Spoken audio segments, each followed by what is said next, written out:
Changes in medicine have arguably been one of the most successful reforms in Ukraine. Its authors from the very beginning had a very clear strategy and goals how to achieve it, as well as very good advocacy of the reform with the help of lawyers among the doctors and the society. So in 2018 the reform was launched and the new market of medical services began to take shape. So let us see who and why should be interested in this. What was the Ukrainian healthcare before the reform? There were about 15,000 hospitals, 75% of which were state or municipal ones. A teeny tiny part of the private sector consisted from dental services and clinics. Hospitals were funded by the state and were based on the amount of beds or the amount of population registered in the region, but not on the amount of actual services provided. And also they were centrally managed by local authorities. As a result, the allocation of funds was inefficient. For example, a district hospital received funds for 7 beds in the maternity ward, while there is no obstetrician gynecologist in the hospital. As a result, there are salaries for middle and junior staff, but the service itself is not provided. This resulted in high corruption, unused space, redundant personnel in the hospital, lack of skills to run hospital as business, out-of-date equipment, and also it faced a great, huge demand for high-quality medical services in the country. So what has changed? There are 3 main options. The first is funding.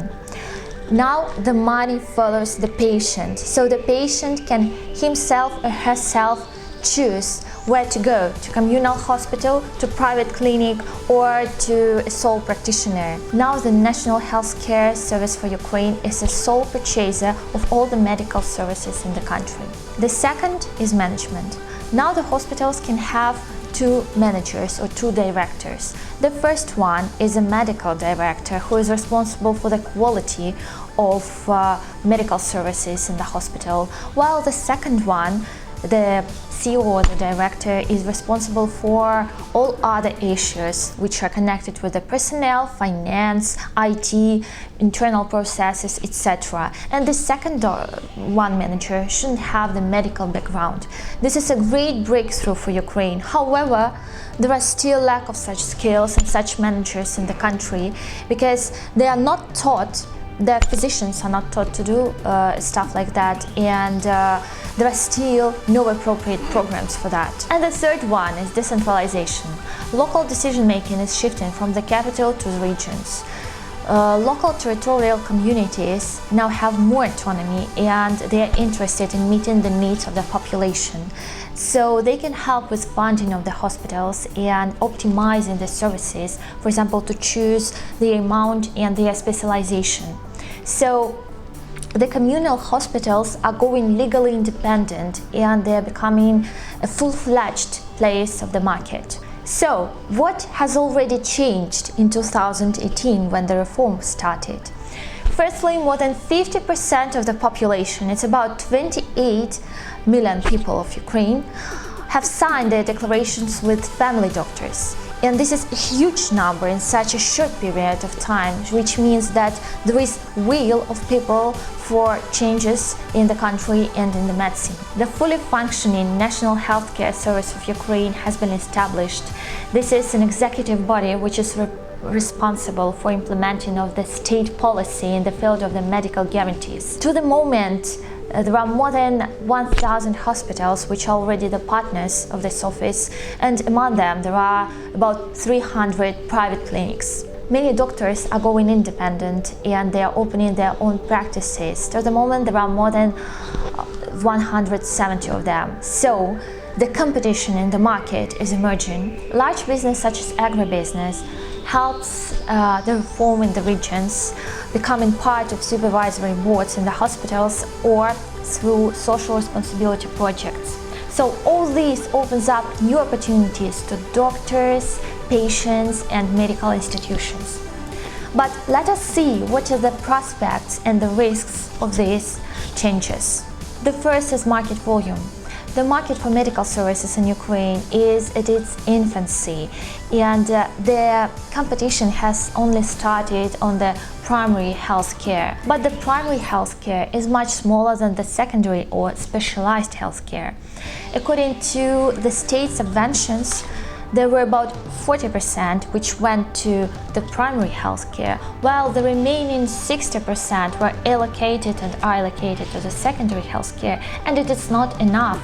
So many patients have to pay from their own pockets unofficially in order to get the services they need. The reform of the secondary health care is starting in 2020, and from now, the budget for only medical services is more than $3 billion. The second is quality of services. The National Healthcare Service of Ukraine has already announced that in 2020 they will buy 4 priority services at lower rates. These are delivery as well as treatment of patients with a stroke, infraction, and physical injuries. Also, they have high demands for equipment and personnel skills. However, not all the Ukrainian hospitals can meet these demands now. The third is the politics. Ukraine is having now this year the parliamentary and presidential elections, and there are concerns that with the power shift there can be rollbacks in the achievements that we have made in the sphere of the healthcare, and the reform can be stopped at its tracks. However, we as lawyers do not think that it's such an easy thing to do, because with the new changes in legislation, a brand new approach of funding the medical services was created, and those 28 million people who signed their declarations with the doctor showed their will and interest in the reform. And this is a kind of the social contract which legitimizes this reform. However, in this period of transition, business can invest into Ukrainian healthcare, and here is how: to join supervisory boards and the boards of trustees of the hospitals, or to make joint investment plans with other companies, or to establish and implement various energy efficiency projects in the hospitals. And finally, one can open gerontology, rehabilitation, palliative centers. It is not only a very useful and economically promising thing to do, but it's also realistic, because it doesn't depend on political changes and on the course which the reform will go, and it has no legal restrictions. In the next video we'll talk how to open the medical practice from scratch and what are the options of investing into hospitals. So please subscribe to our channel and grow in Ukraine with us. If you have any questions or you want to know more about the medical reform in Ukraine, please click the link to our website in the description to this video. Thank you. Goodbye.